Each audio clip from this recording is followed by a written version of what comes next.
Olá pessoal, nós estamos aqui na sala do senador Cristóvão Buarque, no Senado Federal. Essa aqui é a sala onde ele recebe todo mundo. E nós escolhemos esse local, onde ele trabalha todo dia, onde ele pensa, onde ele fala, onde ele discute, onde ele debate ideias, para também debater com você. Por que o senhor quer ser presidente da República? Eu acho que é uma obrigação de qualquer político que tenha certo destaque nacional dizer que está pronto para enfrentar o desafio de 2018 com uma proposta para o país inteiro. Eu creio que essa é uma obrigação de todos. Além do mais, quando eu vejo os candidatos que estão postos, eu não vejo nenhum trazendo a mensagem que eu acho fundamental, de que o Brasil precisa retomar coesão. É um país que caminha para uma desagregação e com essa coesão define um rumo para o longo prazo. Onde é que nós vamos estar daqui a 30, 40 anos? É preciso decidir agora. Então, nesse vazio, eu me senti quase que obrigado, e com prazer, e coloquei meu nome no meu partido. Eu não sei ainda se o partido vai querer ter candidato, mas se o partido estiver disposto a isso, e eu acho que deveria, o meu nome está à disposição do partido. Quando o senhor fala de coesão e rumo para daqui a 30 anos, isso não se torna um discurso muito lento e às vezes desinteressante para o brasileiro? Primeiro eu não falo coesão e rumo para daqui a 30 anos, eu faço coesão já. E também o rumo para as próximas décadas. Agora, todos os problemas que nós temos hoje é porque lá atrás não surgiram presidentes querendo fazer o que eu estou querendo agora. A corrupção é emergencial, tem que ser enfrentada já. Mas a corrupção existe porque lá atrás nós não fizemos leis corretas. Nós mantivemos essa aberração do foro privilegiado, nós mantivemos impunidade e não fizemos educação. Aí estamos na emergência da corrupção. Tomemos a emergência segunda, que é a emergência da violência. É porque lá atrás, Darcy Ribeiro já dizia, ou construímos escolas, ou vamos ter 30 anos depois de construir cadeias. Não fizemos a educação. Lá atrás, estamos fazendo cadeias. Essa emergência tem que ter cadeia, tem que ter punição, tem que diminuir a quantidade de presos, mas tem que ter escola também. Você vê, tudo que é emergencial só será resolvido se a gente pensar também o que chama-se estrutural. Outra emergência, pobreza. Não dá para continuar adiando para enfrentar o problema da pobreza. Aí a gente tem que manter Bolsa Família. Mas Bolsa Família é uma necessidade, não uma solução. A solução está estrutural, de você melhorar a produtividade, que é quanto cada brasileiro produz. A produtividade virá de mais poupança, que o Brasil é um dos piores países do mundo em poupança, a gente só quer consumir, e da educação. Então toda emergência tem que ser enfrentada já.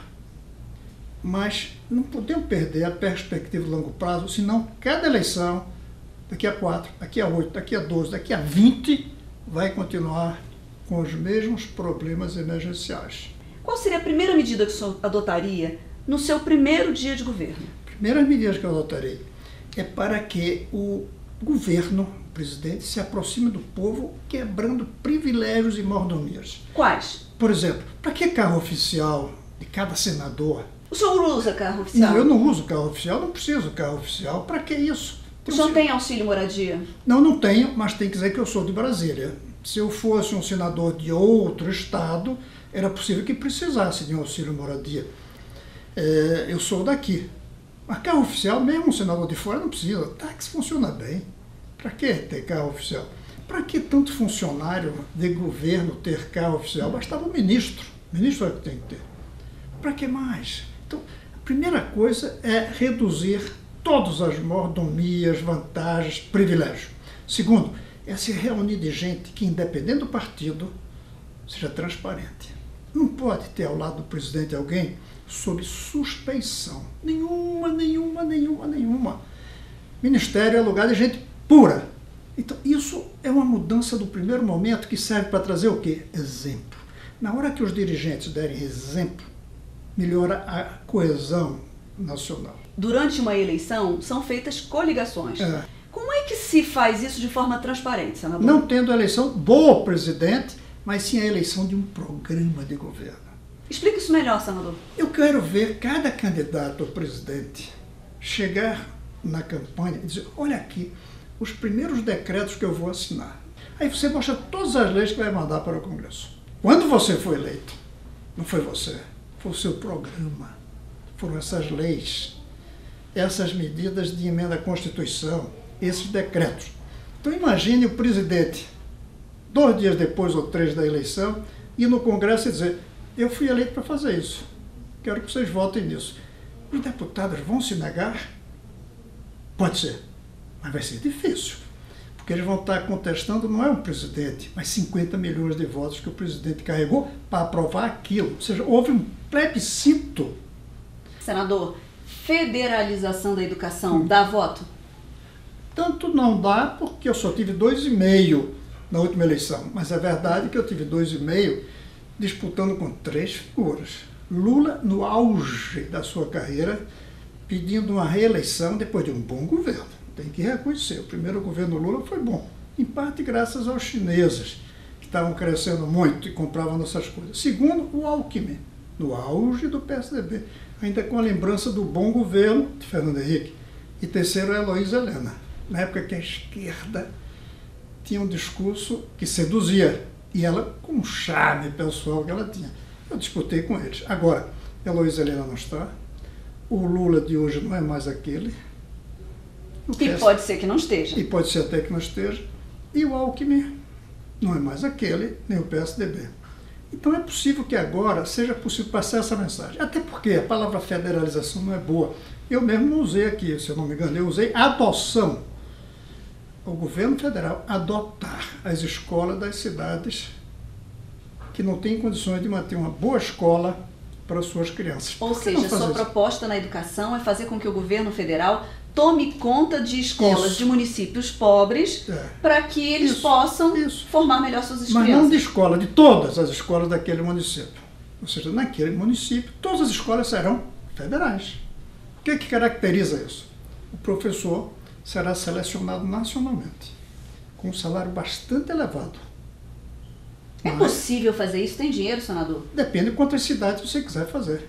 Nas 5.564 do Brasil, é impossível em menos de muitos anos. Até, não é só por falta de dinheiro. Dinheiro se consegue. É falta de professor. É falta de tijolo para botar nessa escola. É falta de computador. Tem que ter um ritmo. Por isso eu falo em longo prazo para chegar ao Brasil inteiro. Mas em 2 anos você faz isso numa cidade pequena. Então você pode fazer em 100 cidades em 2, 3 anos. Quando você fizer em 100 cidades e mostrar que aquelas cidades têm escolas iguais às melhores do mundo, as outras virão com o tempo. Agora, não é algo para se fazer de um dia para a noite. A Coreia do Sul, que todo mundo exemplo, levou 40 anos. É uma coisa que demora algum tempo, mas tem que começar. E eu não vejo outra maneira a não ser com o governo federal intervindo diretamente na educação. Mas um parênteses aqui, deixando a gestão nas mãos dos professores, dos pais e dos alunos maiores. Ou seja, a gestão é descentralizada, não é Brasília que vai fazer a gestão, mas a carreira é nacional. A qualidade do prédio é nacional, os equipamentos modernos, nacionais. Aí a gente vai poder fazer um dia com que todas as escolas do Brasil tenham a mesma qualidade. E aí é que o Brasil vai dar o seu salto, quando o filho do pobre estudar numa escola tão boa quanto o filho do rico. A liberdade exige uma margem de desigualdade. 2 coisas não podem ser desiguais, só 2, o resto dá para ser: saúde e educação. Um país onde o rico vive mais do que o pobre, porque tem dinheiro para pagar um médico, não é decente. Um país onde um pobre estuda menos do que um rico, porque não tem dinheiro, pobre, não é decente. A gente tem que acabar com a indecência e tolerar a desigualdade no consumo, na renda. Isso é possível, agora não de repente, mas começando já. Numa estratégia que eu defendo que seja por cidade.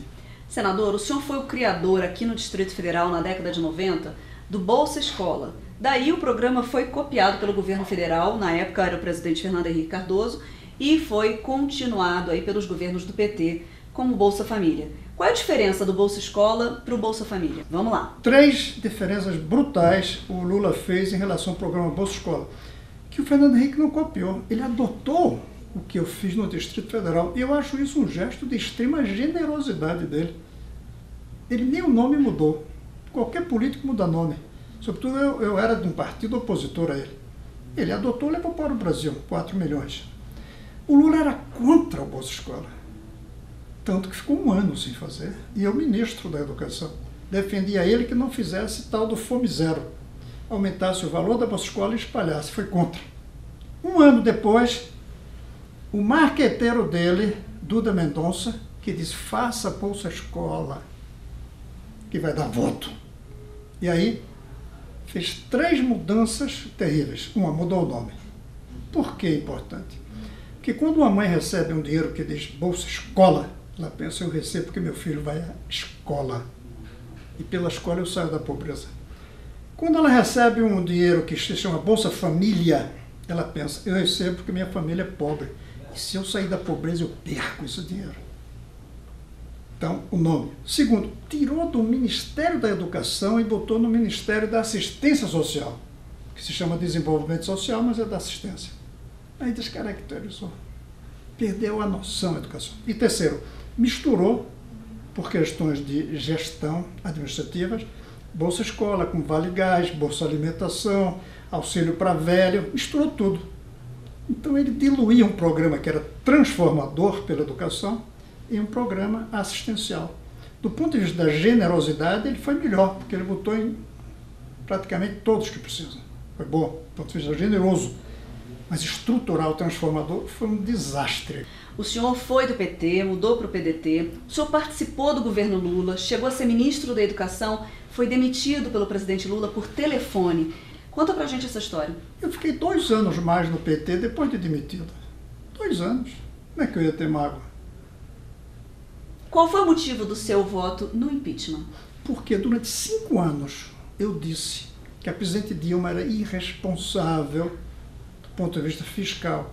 Eu fiz audiências aqui no Senado, mostrando o que naquela época se chamava de contabilidade criativa, essa coisa assim. Depois virou o nome de pedalada, chamava-se contabilidade criativa.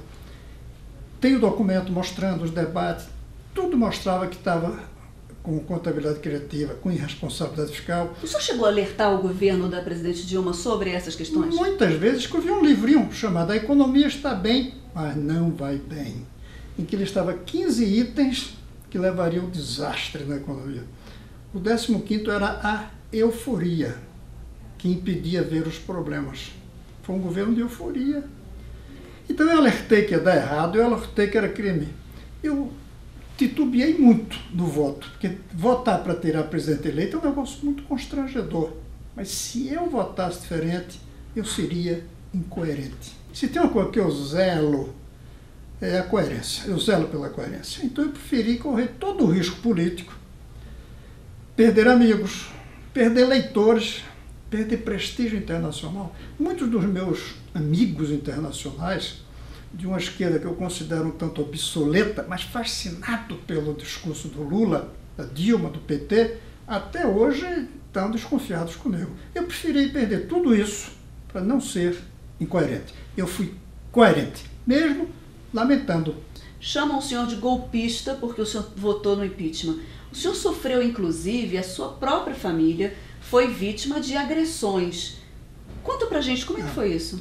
A primeira agressão não é comigo, a primeira agressão é com a história. Eu tenho idade suficiente para ter visto o golpe militar. Cercaram o Congresso, prenderam, caçaram, demitiram, exilaram, torturaram, chamavam de golpe. Chamar de golpe a saída do Collor é uma blasfêmia, porque está comparando uma saída que foi resultado de um debate no parlamento, cumprindo tudo que a Constituição manda e o que os militares fizeram em 64. E se eu digo isso para o Collor, eu digo também para Dilma. Seguiu tudo. Não é a mesma coisa o que aconteceu em 64, o que aconteceu em 92 com Collor e o que aconteceu em 16 com Dilma. Não é o mesmo. Então, por favor, misturar essas duas coisas com a palavra só, ou é muita falta de conhecimento da língua portuguesa, Foi um golpe na história do Brasil. O que o senhor sente quando o senhor ouve na rua, porque existem pessoas que perdem a noção e fazem isso, quando o senhor lê nas suas redes sociais? É claro que incomoda qualquer um que é chamado de golpista, mesmo sabendo que por trás disso existe um marketing. Algum marqueteiro Foi inventou. um golpe de marketing. Foi um golpe de marketing. Então incomoda. A pancada na história do Brasil. Sinceramente, eu me choquei muito no tempo. Hoje não. Porque desmoralizou o conceito de golpe. Golpista hoje significa quem, durante 6 meses, acompanhou um processo de julgamento com todos os direitos, tudo, para ver se a presidente tinha cometido ou não crime que eu dizia que ela tinha cometido e que o processo mostrou.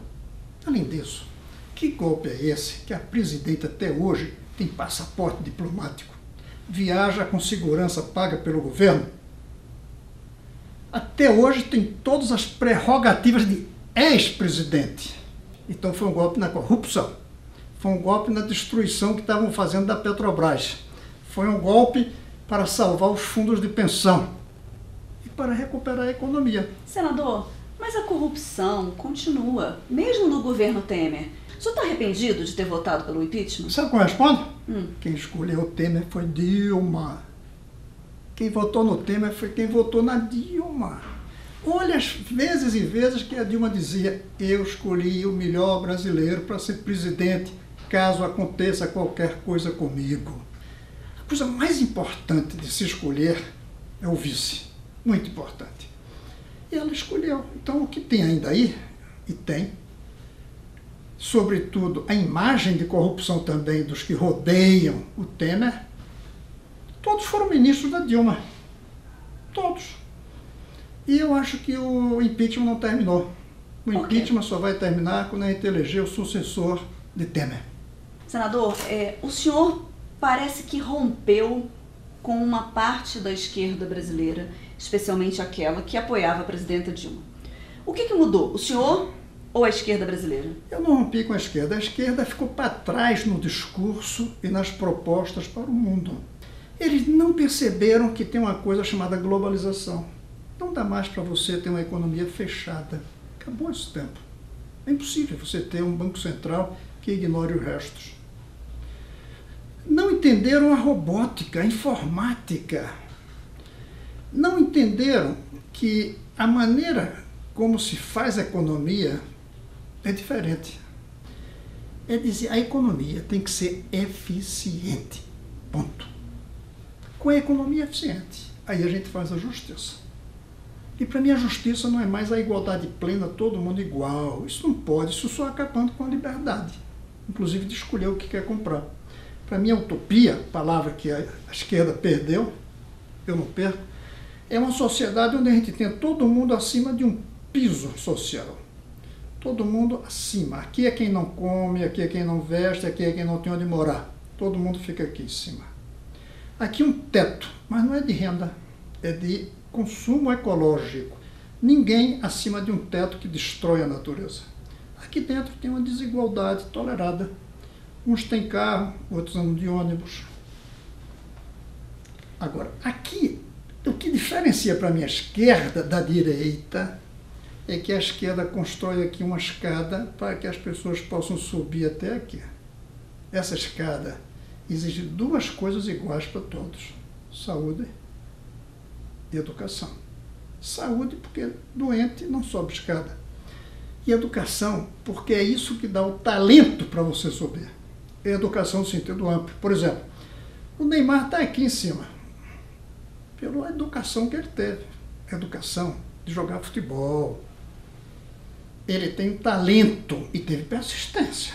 Você não chega lá em cima se não acordar cedo, se controlar a alimentação, se não fizer exercício, se treinar. Ele subiu a escada pelo talento. Eu sou de uma esquerda que respeita o talento, que respeita o mérito. As coisas têm um lugar para melhorar e essa melhora depende dessa maneira de fazer o social através de uma economia eficiente. Não é se metendo na economia que a esquerda vai fazer uma sociedade melhor. Toda a história nas últimas décadas, onde o Estado se meteu muito na economia, piorou para o povo. A esquerda se identificou com o populismo. E esse foi o suicídio da esquerda. Só que agora, com essa modernização infernal que está acontecendo, e que a gente não tem como barrar, é preciso um novo pensamento, que a gente pode chamar de esquerda, ou outro nome, que eu espero que surja.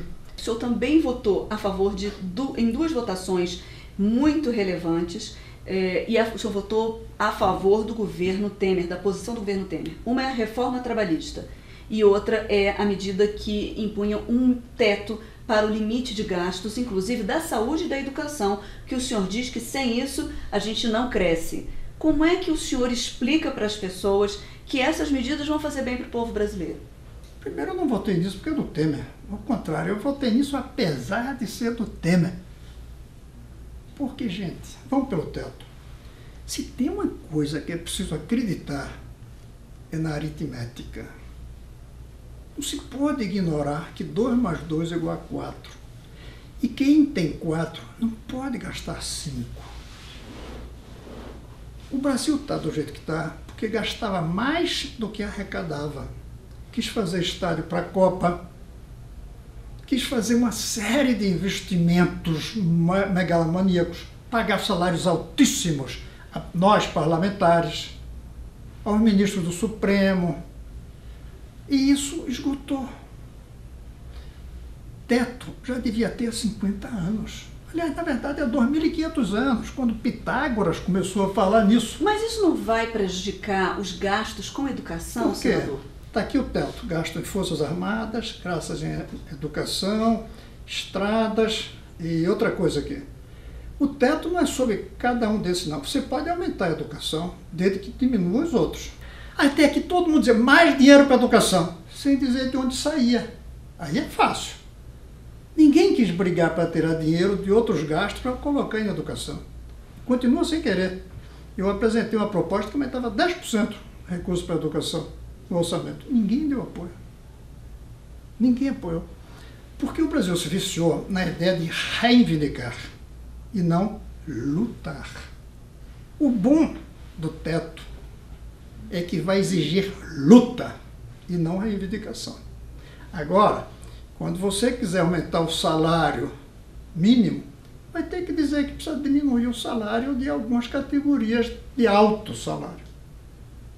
O ideal era acabar com corrupção. Ou então dizer que estrada a gente deixa para o setor privado fazer. Para que o Estado colocar dinheiro em aeroporto em vez de colocar dinheiro em escola? Deixa o setor privado fazer aeroporto e o Estado cuida de escola. A gente não tem teto e 50% da população não tem saneamento. E não tinha teto. A gente agora tem que fazer com que todo brasileiro tenha saneamento. Está aqui a minha proposta do piso. Todo mundo tem que ter. Tem que dizer de onde sai. Então, votei no teto porque eu acredito na aritmética.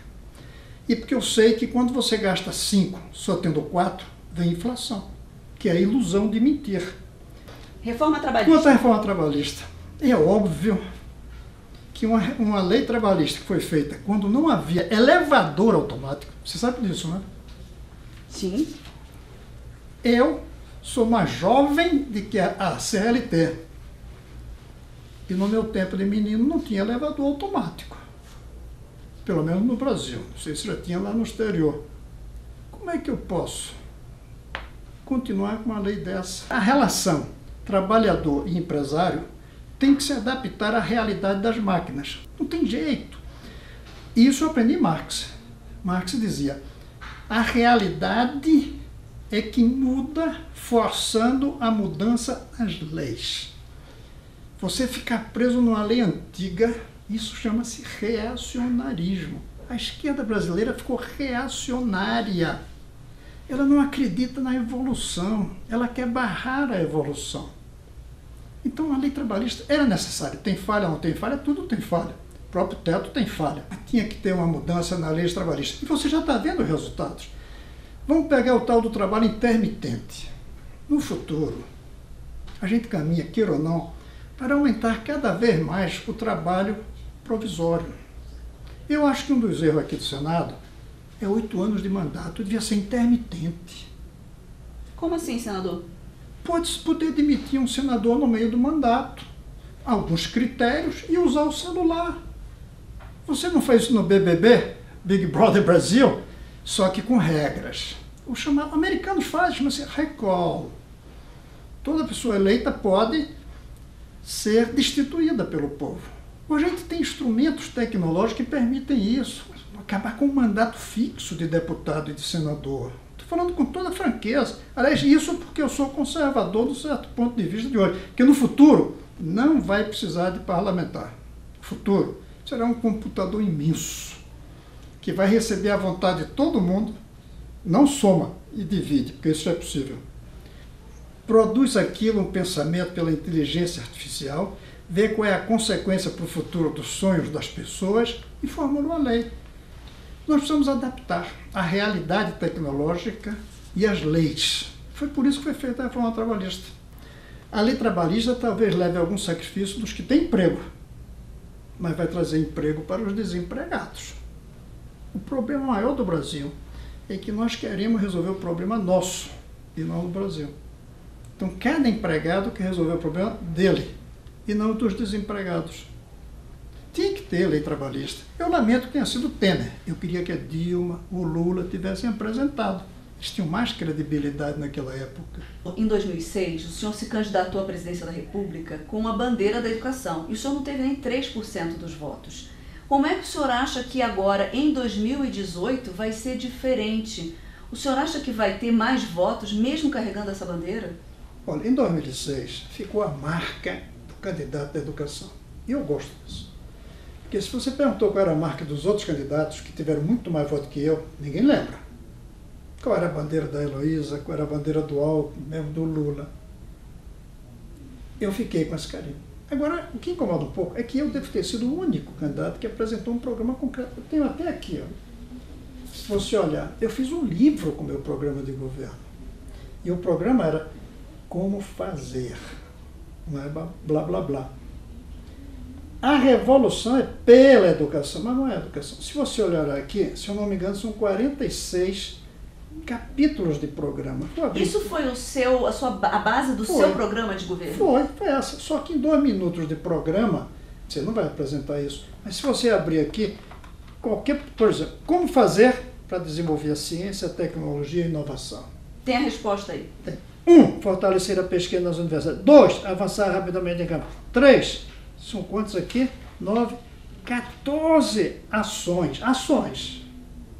Mas você diz, mas isso ainda está misturado com educação, ciência, depois vem esporte, cultura. Pergunta, como garantir o respeito e o cumprimento dos direitos humanos? Como fazer para retomar o crescimento econômico? Como fazer para obter o equilíbrio cambial, gerir a política monetária e reduzir os juros? Está aqui a proposta. 10 anos depois, isso ainda é atual? Muito atual. Lamentavelmente, muito atual. O que o senhor espera de 2018? Que os brasileiros, eleitores, votem pensando nos que não são eleitores, porque têm menos de 16 anos, e pensando no Brasil como um todo. Só depois nele próprio. Se o eleitor for pensar só nele, como tem sido nos últimos muito tempo no Brasil, não vai ter solução para o Brasil. E aí, mesmo que pareça ter para cada um de nós, não vai ter para o Brasil. 2018 tem a grande chance de votar.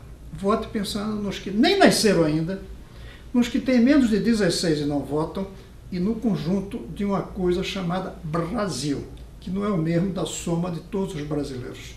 Votem pensando no Brasil, que é melhor para o Brasil. Porque o que for melhor para o Brasil vai terminar sendo melhor para você também. Senador, boa sorte.